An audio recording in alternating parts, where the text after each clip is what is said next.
모두 자리에서 일어나셔서 주학에 맞춰 묵상기도 드림으로 2020년 4월 12일 부활주일 예배를 삼위일체 하나님께 드리겠습니다.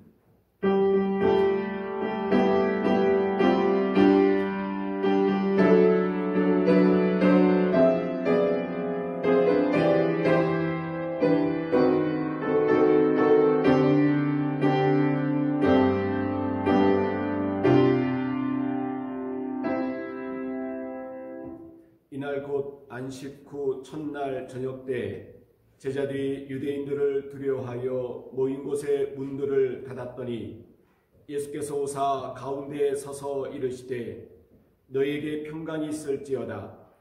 예수께서 이르시되 어찌하여 두려워하며 어찌하여 마음에 의심이 일어나느냐. 내 손과 발을 보고 나인 줄 알라. 또 나를 만져보라. 영은 살과 뼈가 없으되 너희 보는 바와 같이 나는 있느니라. 아멘.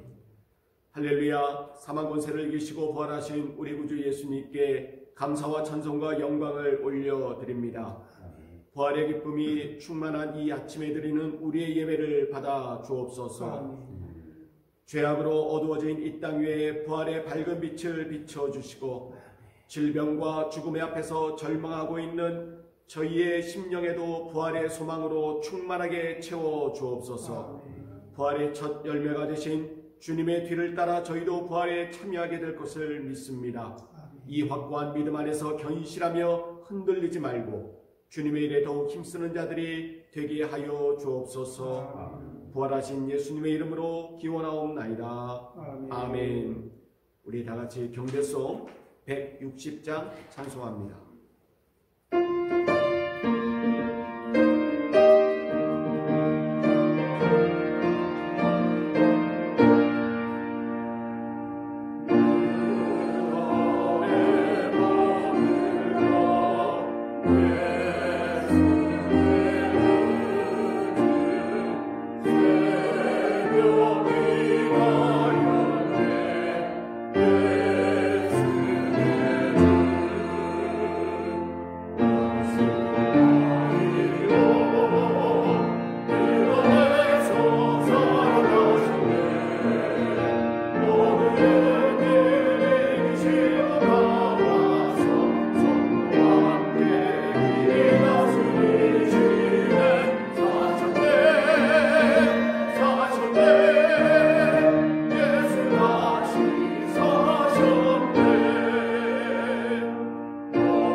사도신조로 우리의 신앙을 고백하겠습니다.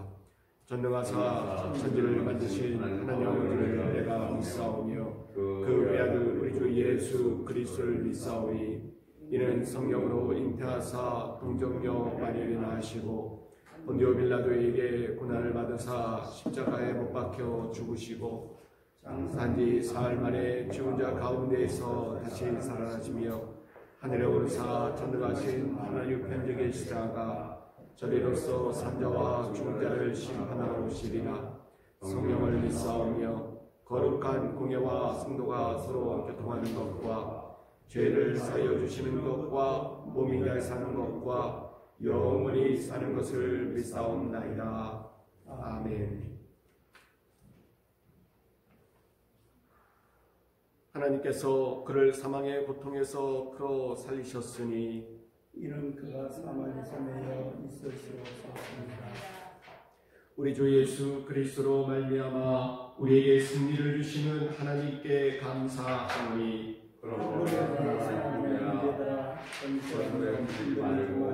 항상 주에게 더욱 힘쓰는 자가 되라. 이 말을 할 때에 예수께서 친히 그들 가운데 서서 이르시되 너에게 평강이 있을지어다 하시니 그들이 놀라고 무서워하여 그 보는 것을 영으로 생각하는지라. 예수께서 이르시되 어찌하여 두려워하며 어찌하여 마음에 의심이 일어나느냐. 내 손과 발을 보고 나의 말하라. 또 나를 만져보라. 영은 살과 뼈가 없으되 너희 보는 바와 같이 나는 있느니라. 그러나 이제 그리스도께서 죽은 자 가운데서 다시 살아나사 잠자는 자들의 첫 변화가 되셨도다. 예수께서 이르시되 나는 부활이요 생명이니 나를 믿는 자는 죽어도 살겠고 무릇 살아서 나를 믿는 자는 영원히 죽지 아니하리니 이것을 내가 믿느냐. 이르되 주여 그러하리라. 주는 그리스도시요 세상에 오시는 하나님 아들이신 줄 내가 믿나이다. 아멘. 모두 자리에 앉아 주시기 바랍니다. 명상송 165장 찬송하겠습니다.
천하와 사막 원세에 계시고 부활 승리하신 예수님을 찬양합니다. 어느 날 코로나 바이러스가 세상에 발생하였습니다. 세계 경제를 다스리겠다고 큰 소리치던 대국인 나라 중국에서 시작하여 많은 사람들이 감염되어 신음하며 죽어가고 있습니다. 이제 2000년병이 온 세계에 퍼져 세상 사람들이 이 전염병으로 인하여 두려움에 떨며 공포에 사로잡혀 있습니다. 세계들 자기들 마음대로 움직이는 경제 대국 미국마저 코로나 바이러스로 인하여 나라가 마비 상태가 되었습니다. 자신을 지키러 총을 구입하고자 총기상 앞에 줄을 서고 각종 대응과 답변을 물건을 진열하기가 무섭게 동의하고 서로 물건을 구입하려고 난투구까지 벌이고 있습니다. 모두 다 자기 자신만의 이익을 추구하여 하는 행동들입니다. 또한 바이러스를 진단하는 키트가 부족하여 어려움을 겪는 나라가 계속 속출하고 있습니다. 사회적으로는 거리두기를 하여 많은 사람들을 만나지 못하게 하며 학교 개학이 연장되고 학원이 문을 닫고 교회가 영상예배를 대신하며 나라와 나라 사이의 교류가 단절됨으로 인하여 세계 경제, 국가 경제가 너무도 많은 어려움에 직면해 있습니다. 유럽 국가에서는 아시아인들을 경멸하며 바이러스 취급을 하고 있습니다. 아주 작은 눈에 보이지 않는 바이러스 병균으로 인하여 인권이 무너지고 사회 질서가 파괴되며 인종차별이 발생하고 있습니다. 그러기에 큰 소리치며 세계로 호령하는 강대국들마저도 이 바이러스 전염병 앞에서는 속수무책임을 풀 수 있습니다. 그런데 동방의 아주 작은 나라, 세계 지도를 펼치면 잘 보이지도 않는 나라, 그 이름 대한민국에서는 물건 사재기나 자신만을 생각하는 이기적인 행동들을 하지 않습니다. 국가 정책에 발맞추어 모든 국민이 한마음 한뜻으로 뭉쳐 코로나 바이러스 퇴치에 한 해가 되어 있습니다. 생명을 걸고 환자들을 돌보는 의료진, 간호사, 자원봉사자, 군관민이 하나 되어 코로나 바이러스와 싸우고 있습니다. 19개월 된 자녀들을 둔 간호사 엄마, 교회에서 목사님의 이웃사랑에 대한 내용의 설교를 듣고 고민하며 생각했습니다.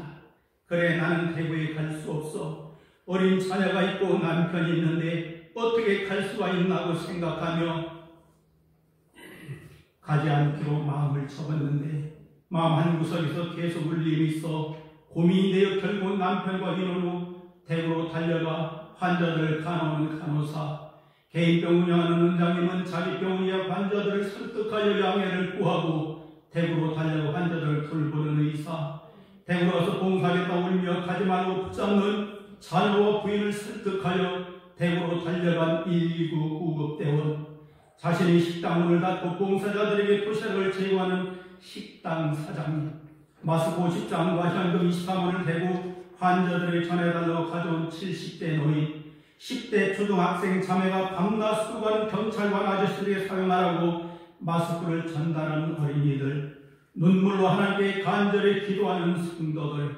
이렇게 소외되고 누가 알아주지 않는 작은 자들의 헌신과 봉사와 섬김으로 인하여 하루 600여 명의 환자들이 발생하던 대한민국이 이제는 두 자리 숫자로 환자가 줄어들고 있습니다. 이렇게 이름 없이 빛도 없이 뭉쳐있으라는 주인공들의 활력으로 기적을 만들어내고 있습니다. 이것이 아가페 사랑 실천이요 열매들인 것을 볼 수가 있습니다. 세계인들이 대한민국을 부러워하며 대한민국에서 살고 싶다라는 말들이 세계 여러 나라에서 생겨나고 있습니다. 이것이 자랑스러운 대한민국 우리나라입니다. 또한 세계 많은 나라들이 대한민국 우리에게 도움을 요청하고 키트를 보내달라고 하고 있습니다. 미국 대통령, 우리 대통령이 전화하여 진단 키트를 협조해달라고 부탁하는 지경에 이르렀습니다. 미국이란 나라 어떤 나라인가요? 세계 경제를 자기들 마음대로 움직이는 경제 대국이 아닌가요? 또한 한국은 어떤 나라입니까? 미국 주둔들을 5배나 인사하는 거만한 나라가 이제 대한민국의 도움의 손길을 요청하고 있습니다. 이 코로나 바이러스, 분명 대한민국이 이 코로나 맞서를 주도하는 나라가 될 줄로 믿습니다. 하나님께서 대한민국을 쓰실 줄로 믿습니다. 이제 모두 우리 하나님께 돌아가서 하나님께 간절히 기도하는 때가 아닌가 생각합니다. 주님께 모든 걸 맡기고 기도할 때 만군의 하나님 아버지께서 우리를 주관하시고 인도하실 줄 믿습니다. 그 하나님께 영광을 올려드립니다. 아멘. 아멘.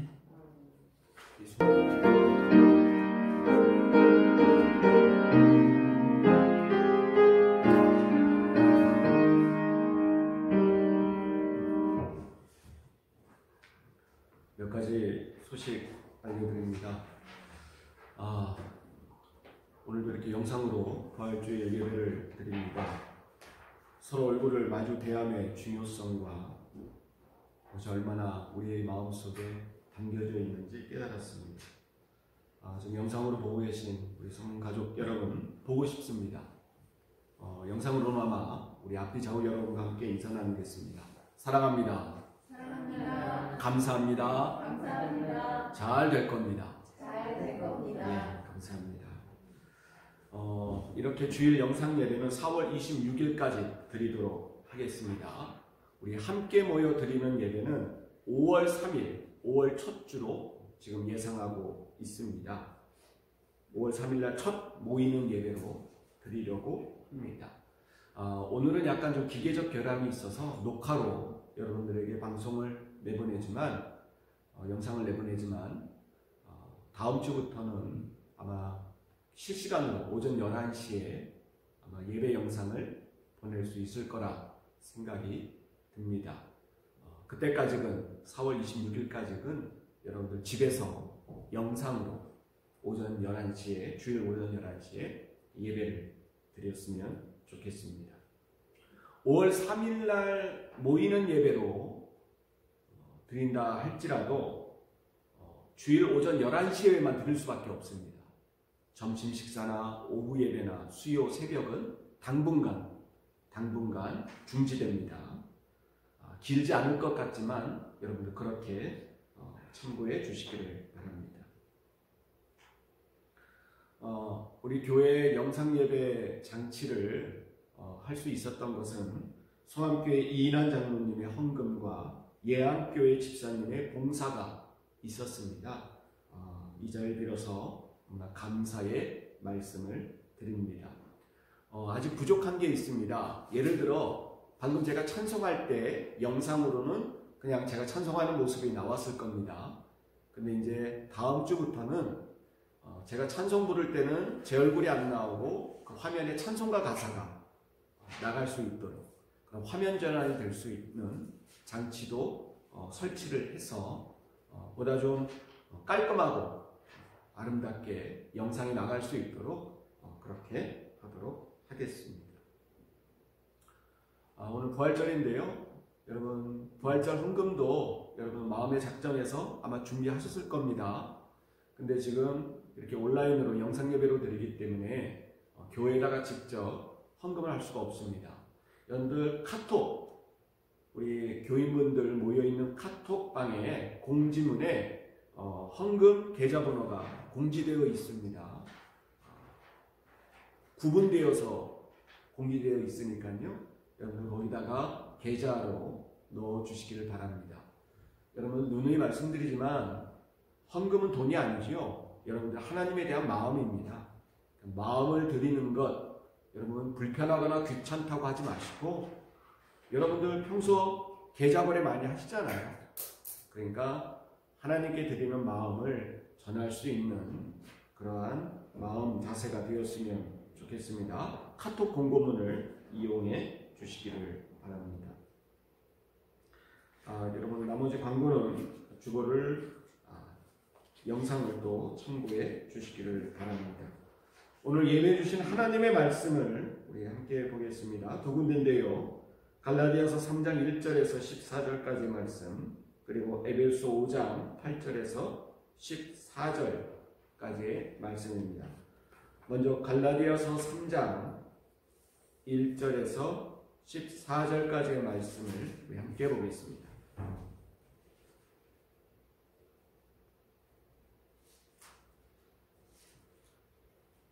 갈라디아서 3장 1절에서 14절까지 말씀 제가 봉독해 올리겠습니다. 어리석도다 갈라디아 사람들아, 예수 그리스도께서 십자가에 못 박히신 것이 너희 눈앞에 밝히 보이거늘 누가 너희를 꾀더냐? 내가 너희에게서 다만 이것을 알려 하노니 너희가 성령을 받은 것이 율법의 행위로냐 혹은 듣고 믿음으로냐? 너희가 이같이 어리석으냐? 성령으로 시작하였다가 이제는 육체로 마치겠느냐? 너희가 이같이 많은 괴로움을 헛되이 받았느냐? 과연 헛되냐? 너희에게 성령을 주시고 너희 가운데에서 능력을 행하시는 이의 일이 율법의 행위에서냐 혹은 듣고 믿음에서냐? 아브라함이 하나님을 믿음에 그것을 그에게 의로 정하셨다 함과 같으니라. 그런즉 믿음으로 말미암은 자들은 아브라함의 자손인 줄 알지어다. 또 하나님이 이방을 믿음으로 말미암아 의로 정하실 것을 성경이 미리 알고 먼저 아브라함에게 복음을 전하되 모든 이방인이 너로 말미암아 복을 받으리라 하였느니라. 그러므로 믿음으로 말미암은 자는 믿음이 있는 아브라함과 함께 복을 받느니라. 무릇 율법 행위에 속한 자들은 저주 아래에 있나니 기록된 바 누구든지 율법책에 기록된 대로 모든 일을 항상 행하지 아니하는 자는 저주 아래에 있는 자라 하였습니다. 또 하나님 앞에서 아무도 율법으로 말미암아 의롭게 되지 못할 것이 분명하니 이는 의인은 믿음으로 살리라 하였습니다. 율법은 믿음에서 난 것이 아니니 율법을 행하는 자는 그 가운데서 살리라 하였느니라. 그리스도께서 우리를 위하여 저주를 받은 바 되사 율법의 저주에서 우리를 속량하셨으니 기록된 바 나무에 달린 자마다 저주 아래에 있는 자라 하였습니다. 이는 그리스도 예수 안에서 아브라함의 복이 이방인에게 미치게 하고 또 우리로 하여금 믿음으로 말미암아 성령의 약속을 받게 하려 함이라. 아멘. 한문에 넣어봅니다. 에베소서 5장 8절에서 14절까지의 말씀입니다. 우리 영상으로 오시는 우리 교우 여러분들, 이 에베소 말씀을 함께 한 목소리로 읽었으면 좋겠습니다. 에베소 5장 8절에서 14절까지의 말씀입니다. 너희가 전에는 어둠이더니 이제는 주 안에서 빛이라. 빛의 자녀들처럼 행하라. 빛의 열매는 모든 착함과 의로움과 진실함에 있느니라. 주를 기쁘시게 할 것이 무엇인가 시험하여 보라. 너희는 열매 없는 어둠의 일에 참여하지 말고 도리어 책망하라. 그들이 은밀히 행하는 것들은 말하기도 부끄러운 것들이라. 그러나 책망을 받는 모든 것은 빛으로 말미암아 드러나노니 드러나는 것마다 빛이니라. 그러므로 이르시기를 잠자는 자여 깨어서 죽은 자들 가운데에서 일어나라. 그리스도께서 너에게 비추이시리라 하셨느니라. 아멘. 할렐루야. 예수님께서 부활하셔서 승리의 능력을 우리에게 주셨습니다. 그게 부활절의 진실된 모습입니다. 코로나19 바이러스 세대를 살고 있습니다. 그 가운데 오늘 부활절을 맞이하게 됩니다. 코로나19 바이러스 시대에 우리에게 필요한 것은 첫 번째는 하나님의 위로인 줄로 믿습니다. 우리 마음속에 뜻하지 않게 닥친 모든 것들을 담는 그 마음을 하나님께서 위로해 주시고 새 힘을 얻게 해 주실 줄로 믿습니다. 두 번째는 여러분, 회개와 깨달음이 있었으면 좋겠습니다. 방금 장로님 기도하신 대로 코로나19 바이러스는 세상에 많은 것들을 바꾸어 놨습니다. 아, 이렇게 바뀌었구나만 볼 게 아니고 우리 하나님을 믿는 자녀들은 그 바뀜 속에 담겨져 있는 하나님의 손길이 무엇인가를 우리는 알고 깨달아야 됩니다. 단적으로 한 가지 예만 들까요? 이런 코로나19 바이러스로 지구가 멈췄다 그러죠. 사람들의 이동이 줄어들었습니다. 그러니까 여러분 뭐가 깨끗해진 줄 아세요? 지구가 깨끗해졌다는 거예요. 아예 위성 사진으로 찍었어요. 코로나 전과 코로나 후. 위성에서 지구 사진을 2개를 찍었습니다. 코로나 전과 코로나 후. 여러분, 코로나 후에 찍은 지구 사진은요, 무슨 하나님의 창조 때 사진 같아요. 너무 파랗고 맑아진 거예요. 사람들이 멈추니까 뭐가 깨끗해졌어요? 지구가 깨끗해졌어요. 자연이 깨끗해졌어요. 환경이 깨끗해졌대요. 코로나 전에 지구를 찍은 위성 사진은요, 뿌했어요.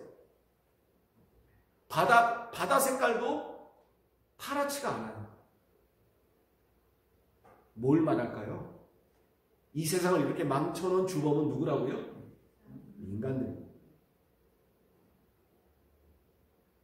코로나 시대에 그게 누구도 부인할 수 없게 증명이 됐어요. 회개해야 됩니다. 우리 인간이 얼마나 하나님의 창조 세계를 더럽혀 왔는지, 망가뜨려 왔는지, 그리고 깨달아야 돼요. 여러분, 이 코로나 바이러스 시대에 부인할 수 없는 어떤 사태가 있었죠. 바로 교회 안에서 신천지 또는 종교에 관한 부분들이 여기에 개입돼 있었다는 것입니다. 왜 하필 교회일까? 우리는 깨달아야 됩니다. 거기에 주시는 하나님의 음성이 무엇인가를 우리는 알아야 됩니다. 그러나 더불어서 여러분, 소망이 있습니다. 장로님 기도해 준 대로 여러분 100년이 아니고 당분 이래로 이 나라가, 이 한반도가 만들어진 이후로 우리가 이 대한민국이 세상을 리더해가는 일은 여러분 단 하루도 없었어요. 언제 있었나요? 없었습니다. 근데 여러분, 온 세상이 지금 대한민국의 협조를 요청하고 있어요. 도와달라 그래요. 그런 의미에서는 여러분, 소망이 있습니다. 하나님의 위로가 필요하고요. 우리는 회개와 깨달음이 필요하고요. 그러나 더불어서 하나님의 위로와 우리의 회개와 깨달음이 더해지면 여러분 소망이 있습니다. 그 소망을 향해 나갈 수 있는, 거기에 눈뜰 수 있는 코로나19 바이러스 시대의 부활절을 맞이하는 우리의 자세일 줄로 믿습니다. 여러분, 예수님 2000년 전에 이 땅에서 잠자는 자 가운데, 오늘 말씀처럼 잠자는 자 가운데 일어나셔서 부활하셨습니다. 근데 여러분, 예수님 왜 부활하셨을까요? 여러분, 예수님이 나 이만한 능력 있어, 나 죽었지만 다시 살 수 있어, 과시하려고 부활하셨을까요?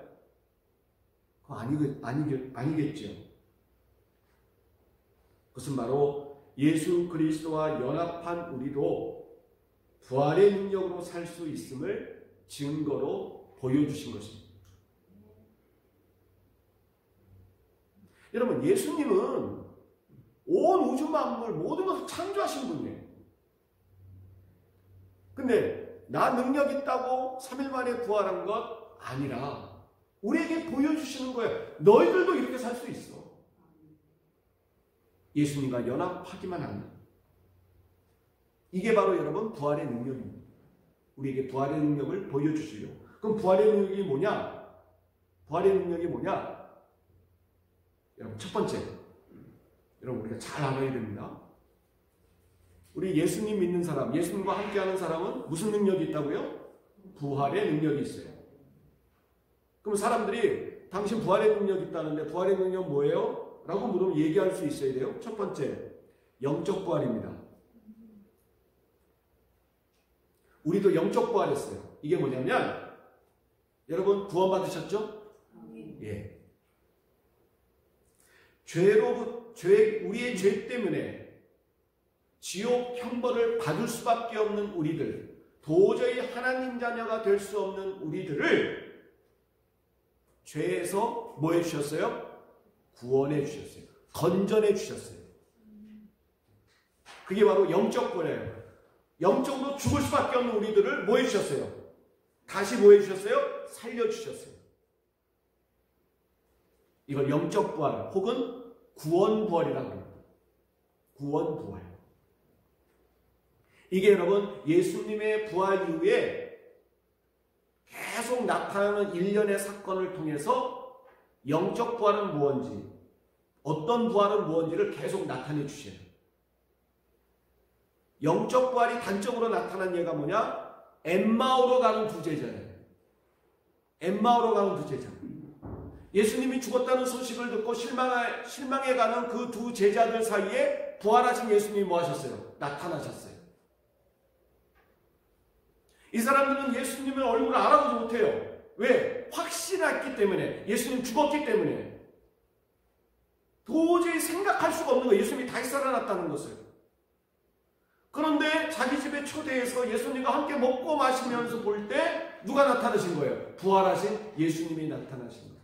그때 성경은 뭐라고 말합니까? 두 눈이 뭐해졌다고 그랬어요? 밝아졌다고 그랬어요.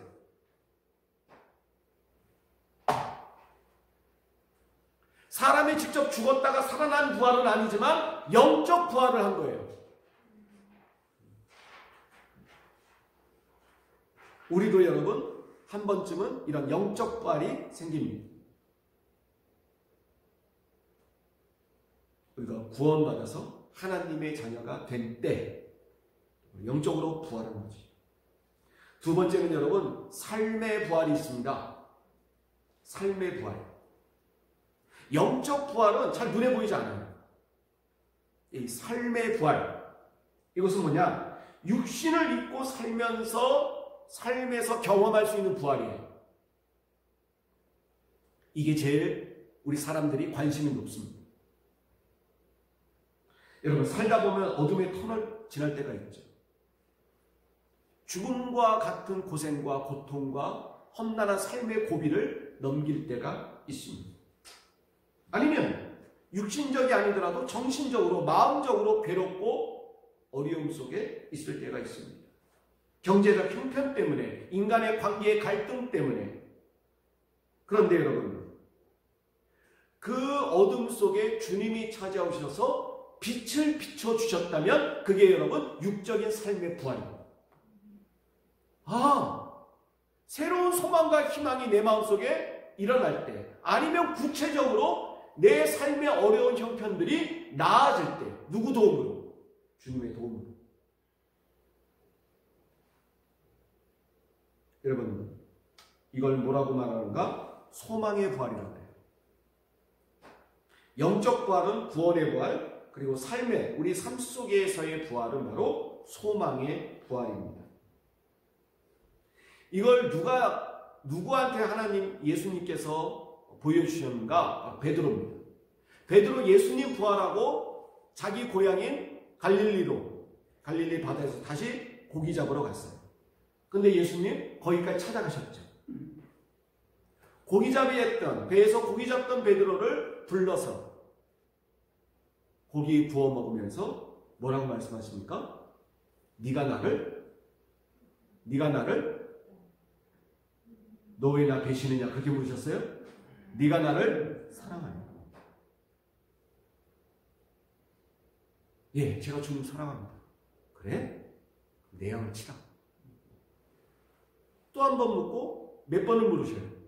3번을 묻습니다.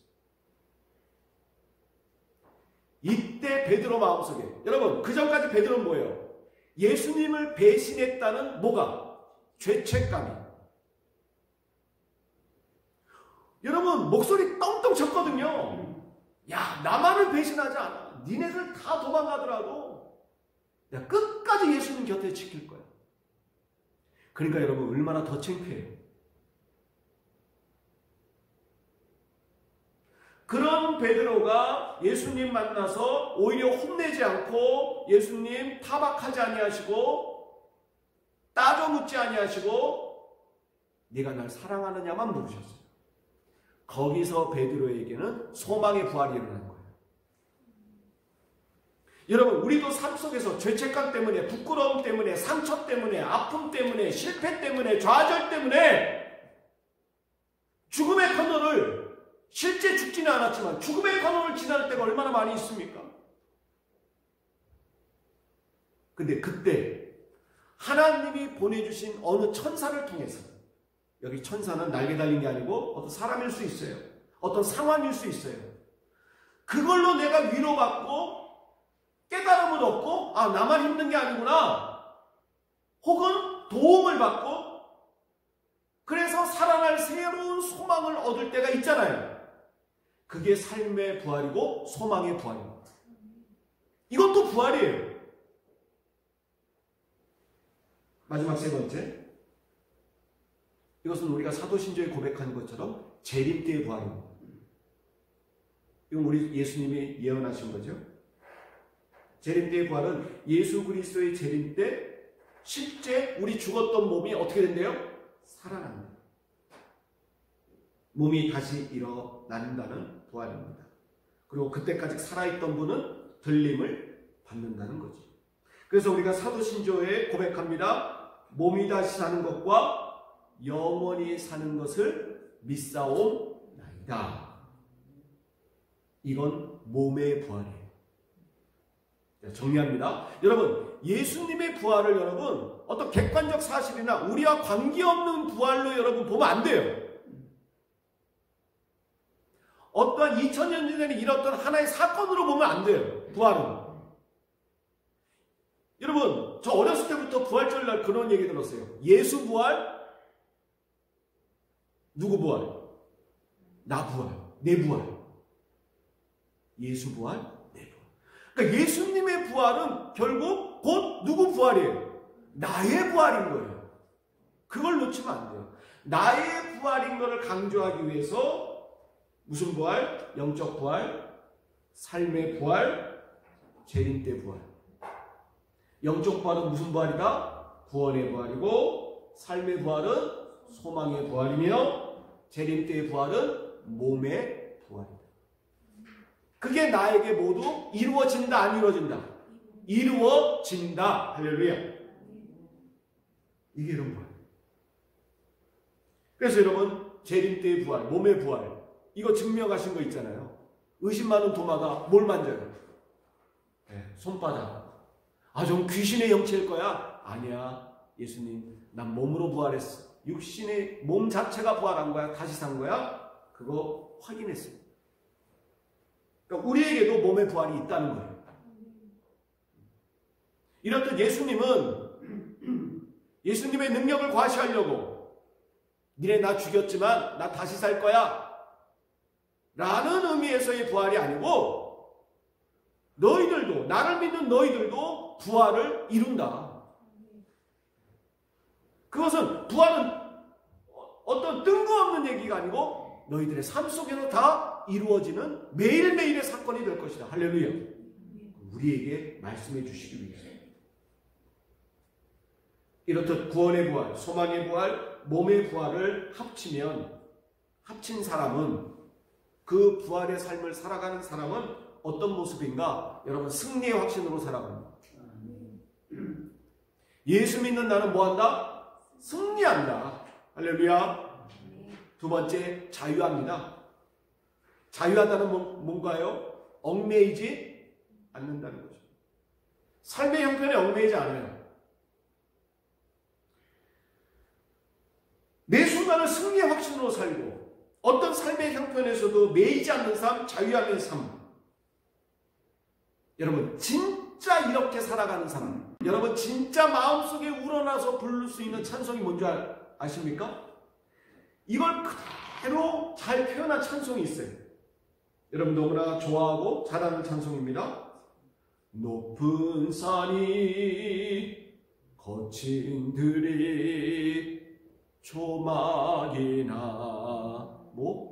궁궐이나 내 주 예수 모신 곳이 그 어디나 하늘나라.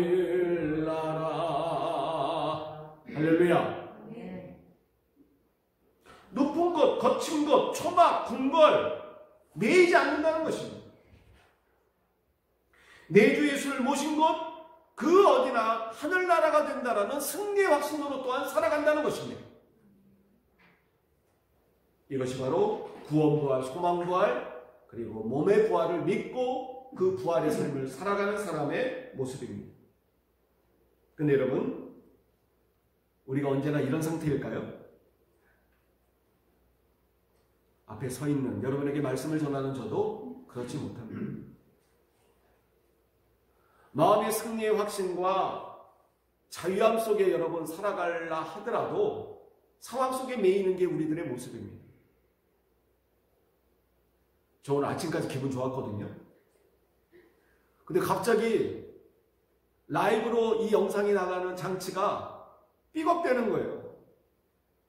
어제까지, 오늘 예배를 위해서 어제도 나와서 시험 방송했거든요. 잘 됐어요. 갑자기 안 돼요. 그래서 지금 이렇게 녹화 방송으로 촬영하고 있습니다. 그러니까 기계가 고장나니까 갑자기 기분이 어떻게 돼요? 네. 이게 우리들의 모습입니다. 참 현실이 그렇지 못하죠. 현실이 안 맞춰줘도 거기에 얽매이지 않는 게 자유함인데, 그 어디나 하늘나라인데 안 됩니다.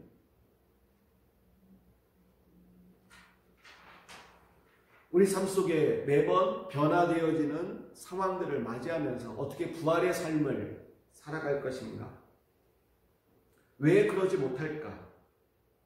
예수님께서는 그러지 못하는 우리들을 어떻게 표현하냐면, 야, 이 나쁜 놈아, 잘못된 놈아, 그렇게 말씀 아니하시고 비유로 말씀하시는데, 부활의 삶을 살아가지 못하는 사람들을 어떻게 표현하냐면 잠자는 자. 뭐 하는 자요? 잠자는 자로 표현을 하십니다. 저와 여러분, 부활절을 맞아서 예수 그리스도께서 죽은 자 가운데서 깨어나신 것처럼, 일어나신 것처럼 우리의 무지함과 안일함과 게으름에 잠에서 깨어나시는, 잠자는 자가 아니고 일어나 깨어나시는 저와 여러분 되시길 주의 이름으로 축원드립니다. 그래서 오늘 읽은 에베소 5장 14절에 이렇게 말합니다. 오늘 요절되어 오는 말씀이라고 우리 같이 읽을까요? 에베소 5장 14절입니다. 시작. 그러므로 이르시기를 잠자는 자여 깨어서 죽은 자들 가운데서 일어나라. 그리스도께서 너에게 비추이시리라 하셨습니다. 여러분, 예수님은 죽은 자들 가운데서 일어나셨어요? 못 일어나셨어요? 일어나셨어요. 근데 제가 서두에 뭐라고 말씀드렸어요? 부활은 예수 부활뿐만 아니고 누구 부활이 돼요? 나의 부활. 그거 위해서 일어나셨어요. 살아나셨어요. 그러면 내 부활이 되려면 예수님은 죽은 자 가운데서 살아나셨어요. 그러면 누구도, 우리도 죽은 자 가운데서 뭐 해야 돼요? 일어나고 깨어나고 살아나야 돼요. 할렐루야. 이걸 말하고 싶은 거예요. 오늘 바울 사도는 에베소서에서. 너희도 일어나야지. 뭐 하고 있어? 이 말입니다. 바울 사도는 오늘 에베소 5장 8절에 잠자는 자의 모습을 바울은 즐겨 쓰는 표현이 어둠 속에 있었다라고 표현합니다. 8절에 뭐라고 말합니까? 너희가 전에는 뭐였어요? 어둠이다. 어둠. 여러분, 예수님이 3일 동안 들어갔던 무덤도 밝음이 아니고 어둠이었겠죠. 근데 이제는 주 안에서 빛이라. 그 말이에요. 어둠이었더니 빛이라. 그런데 빛으로 인도되었음에도 불구하고 여전히 과거에 사로잡히고 여전히 하나님의 말씀을 깨닫지 못해서 잠자는 자처럼 살아가는 사람들이 있다. 그래서 에베소 교인들에게 편지를 쓴 겁니다. 그래서 너희도 어둠에서 빛으로 잠든 자여 뭐하라? 깨어나라는 것입니다. 여러분, 오늘 부활절 첫 번째 시간 주제가 잠든 자여 깨어나라인데 어떤 잠을 자고 있는가? 여러 가지 수가 있습니다. 오늘 첫 번째는 오늘 갈라디아서 3장 1절에서 3절까지의 말씀을 보겠습니다.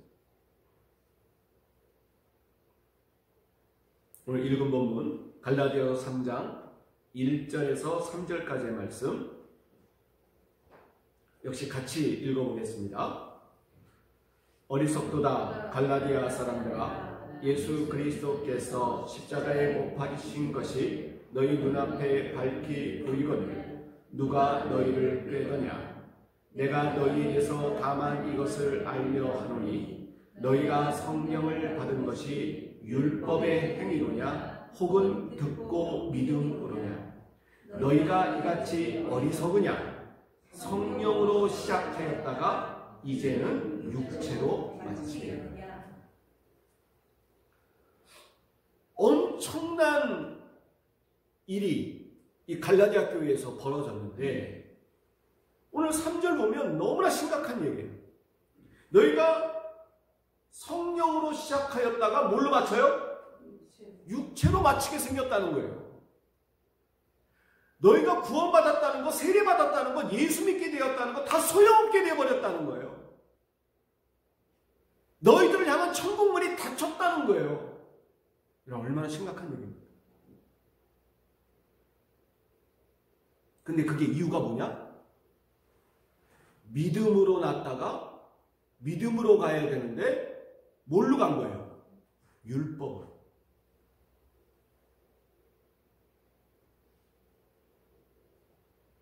여러분, 오늘 이렇게 바울이 말한 배경을 약간 설명해 드리면, 여러분,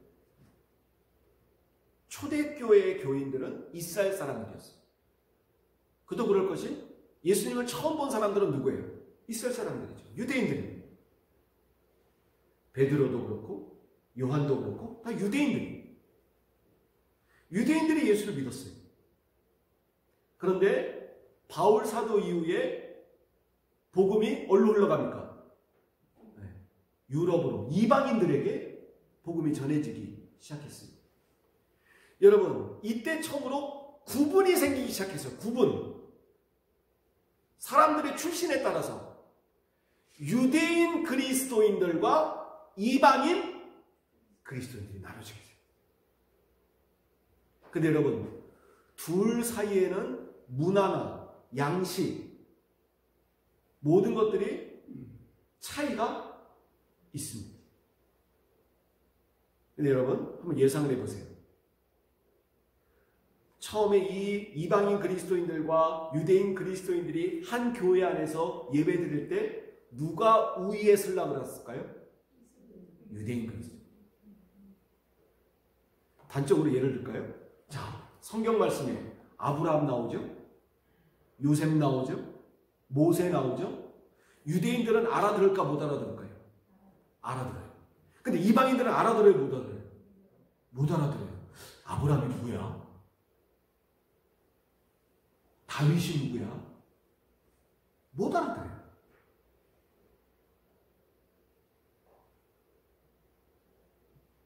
그리고 급기야는 유대인들이 자기들의 율례를 강요하기 시작했어요. 여러분, 이방인들은 고기를 좋아해요. 고기 먹어야 돼요. 소고기 좋아해요.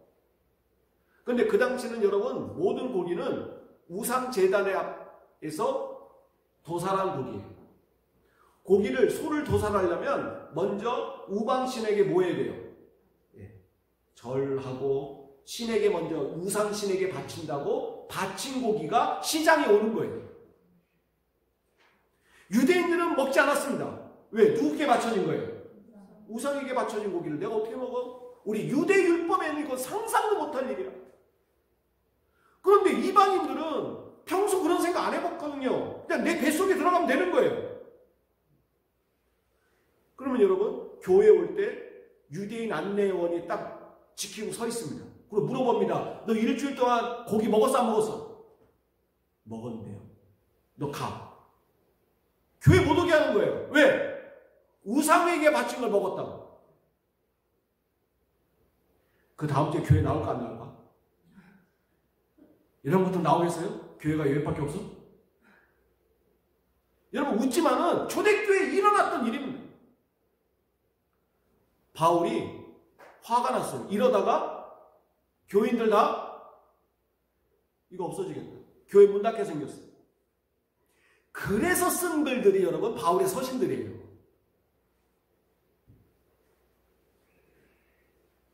그래서 여러분 바울이 이렇게 급한 말로 지금 쓰는 겁니다. 너희가 성령으로 시작해서 육체로 맞추려고 하는 거야.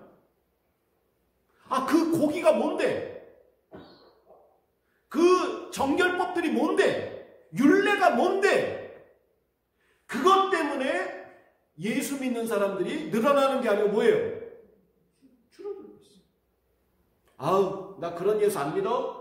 사람들이 손살을 치고 다시 우상으로 가요. 야, 우상 믿는 게 편해.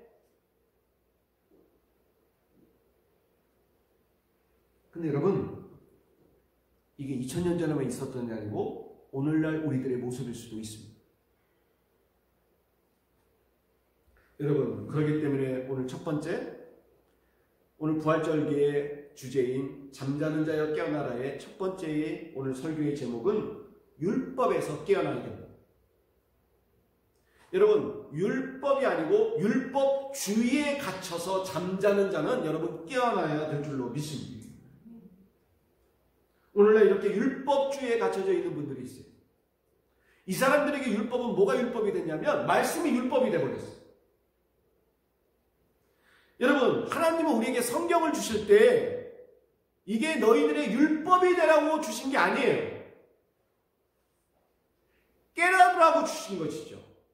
삶의 방향이 되라고 주신 것이죠.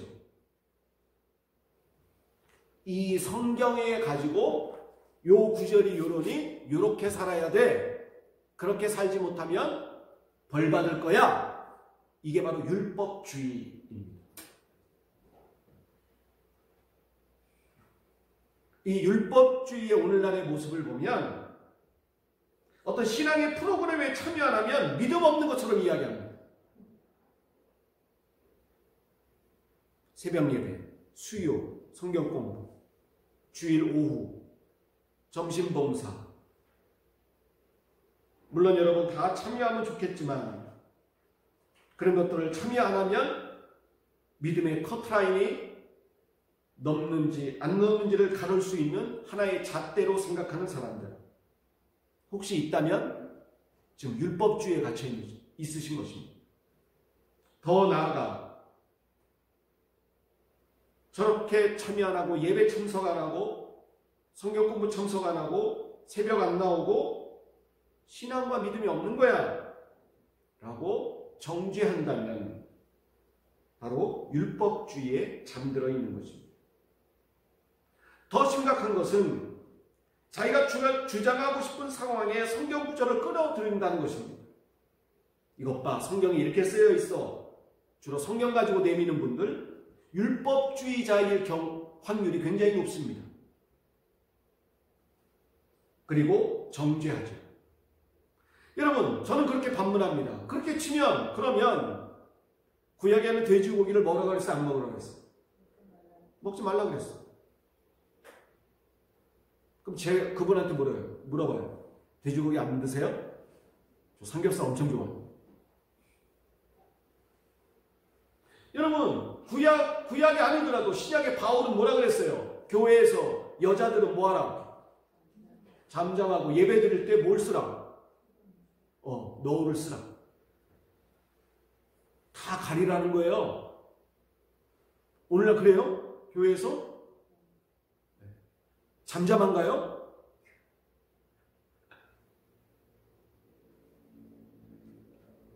아니 성경대로 그럼 해야죠. 그분 말에 의하면. 아니거든요. 그런 의미로 그 성경에 그렇게 말씀한 게 아니거든요. 이런 걸 뭐라고 하냐? 글자주의라고 해요. 글자 그대로 행해져야 된다는 것. 다 율법주의입니다. 제가 왜 이 말씀을 드렸느냐, 그리고 우리 첫 번째 부활의 주제로 잡았는가, 이 코로나 사태 때문에 그렇습니다. 코로나 사태가 일어나니까 예배당에 예배를 드릴 수 없게 됐습니다. 이러니까 불편한 분들이 생기게 됐습니다. 주일 성수 문제입니다. 아니 어떻게 전쟁 때도 문을 안 닫았는데 교회가 문을 닫아? 어떻게 주일날 예배를 안 드려? 그런데 여러분, 주일 성수는 출석 체크의 개념이 아닙니다. 내가 오늘 예배당에서 들었느냐 안 들었느냐로 여러분 주일 성수가 됐냐 안 됐냐가 아닙니다. 예수님이 한 번도 그렇게 말씀하신 적이 없습니다. 글자주의로 좋아한다면 글자주의에는 주일 성수라는 글자가 성경에는 없습니다. 인간이 만들어낸 말이죠.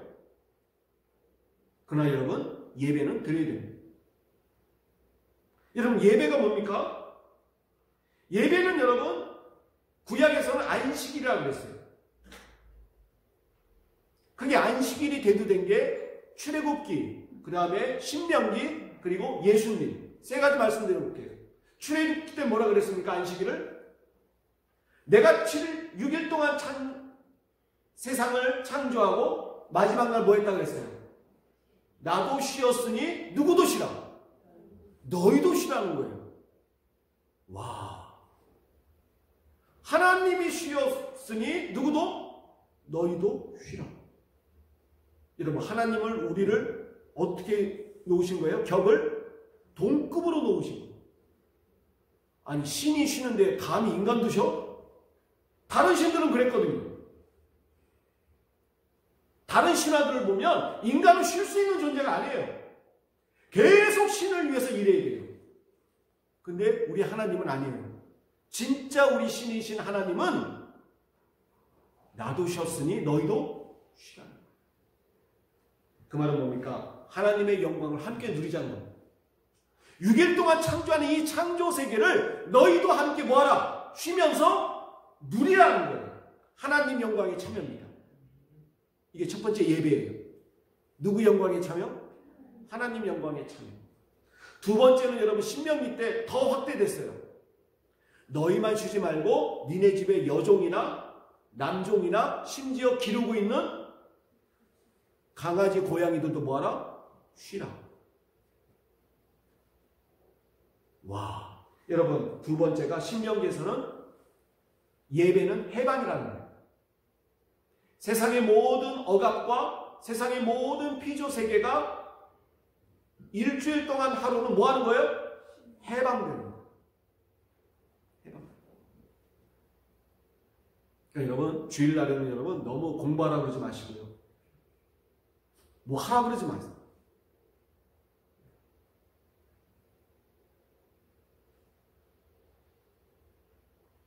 여러분 구약에만 있는 게 아니고 예수님 예배를 뭐라 했어요? 신령과 진정으로 예배드릴 날이 올 것이다. 신령과 진정으로 예배드리는 게 뭐예요? 여러분 그것은 바로 영과 진리인데 영과 진리를 합해놓으면 그게 뭡니까? 하나님의 말씀이에요. 그래서 오늘날 기독교의 예배는 말씀 중심 예배예요. 말씀을 듣고 깨닫고 감사하는 예배예요. 이게 여러분 예배의 세 가지입니다. 하나님 영광에 참여, 세상의 모든 것으로부터 해방, 그리고 말씀의 깨달음, 감사. 이걸 함께 모아서 믿음으로 하나님께 뭐하는 거예요? 예배를 드리는 것입니다. 그런데 이거를 주일 성수의 개념으로 가둬놓으니까, 율법주의로 가둬놓으니까 여러분 예배는 그냥 출석 체크하는 거예요. 출석 체크 됐으면 믿음 있는 거고 출석 체크 안 됐으면 믿음 없는 거고. No. 하나님은 한 번도 그렇게 안식일을 규정한 적이 없으시고 예수님도 예배를 한 번도 그렇게 규정하신 적이 없으십니다.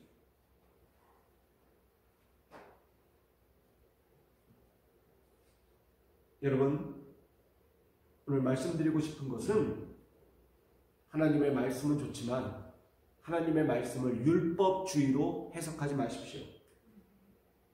여러분, 결국 예수님을 십자가에 달려 죽게 한 자들이 누굽니까? 바리새인들과 사두개인들과 대제사장이었어요. 이 세 부류의 공통점은 뭐냐? 율법주의자들이었어요. 그렇기 때문에 바울 사도는 이 율법주의를 저주받은 자라고 오늘 말합니다. 10절 말씀에 갈라디아서 3장 10절에 무릇 율법 행위에 속한 자들은 어디 아래 있어요? 저주 아래에 있는 자들. 왜? 그들이 예수를 죽였기 때문에. 오늘날도 뭡니까? 율법주의자들은 남을 정죄할 뿐만 아니고 자신도 괴롭게 만듭니다. 남을 정죄합니다. 판단하고 비판합니다. 그런 모습 속에서 오늘 바울 사도는 정죄하지 말라는 것. 그 반대되는 사람의 삶의 모습은 바로 8절입니다. 3장 8절에 또 하나님이 이방을 믿음으로 말미암아 의로 정하실 것을 성경이 미리 알고 먼저 아브라함에게 복음을 전하되 모든 이방인이 누구로 말미암아? 너로 말미암아 복을 받으리라. 할렐루야. 이 얘기입니다. 두 말씀을 합치면 이 얘기예요. 야, 너 때문에 저 사람들도 좀 새벽 좀 안 나오고 좀 믿음 생활 좀 덜하고 좀 신앙생활 약한 것 같은데 너 때문에 저 사람들이 뭘 받아야지? 복 받아야지. 정죄를 받으면 되겠니? 상처를 받으면 되겠니? 이 말씀입니다. 여러분, 나 때문에 좀 믿음이 약한 사람들, 어려움에 처한 사람들, 상처받은 사람들, 그래도 신앙생활 좀 잘 벌려고 아둥바둥거리는 사람들이 여러분 복 받았으면 좋겠습니다. 그게 부활절에 우리들에게 주시는 하나님의 말씀입니다. 너 때문에 좀 복을 받지, 너 때문에 더 상처받고 신앙생활 좀 하려고 그러는데 신앙생활 끊게 되고 발길 멀어지고 정죄받고 너도 슬프고 남도 어렵고 그런 지옥의 삶을 살면은 안 된다는 것입니다. 여러분, 율법주의에서 깨어납시다.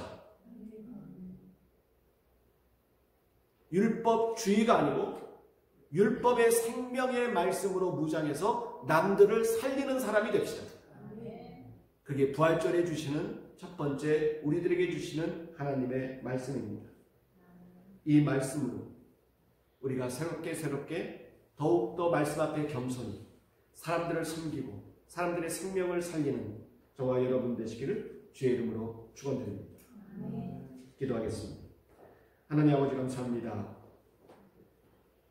신앙생활을 이어가면서 점점 율법주의자가 되어가는 건 아닌가. 말씀은 생명인데 이 말씀이 굳어져서 말씀의 잣대로 남들을 비판하고 정죄하는 사람이 되어버리지는 않았는가.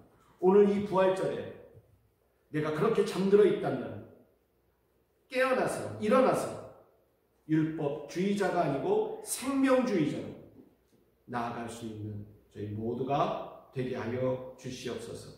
예수님 이름으로 기도하옵나이다. 아멘. 우리 다 같이 일어나셔서 결단송 180장 찬송하고 축도로 예배를 마치겠습니다.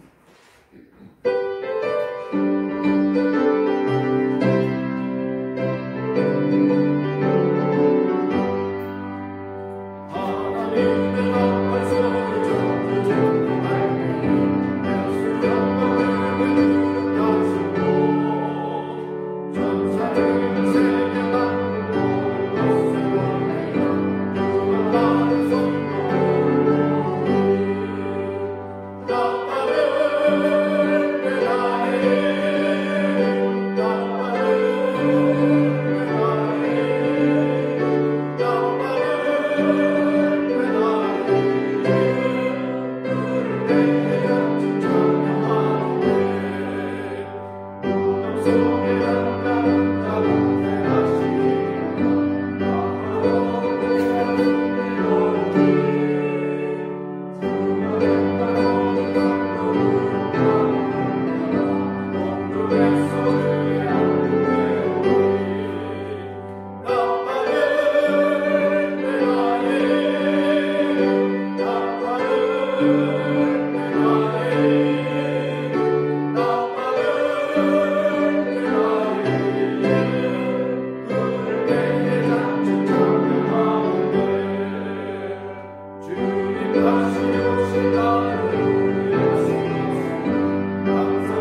이제는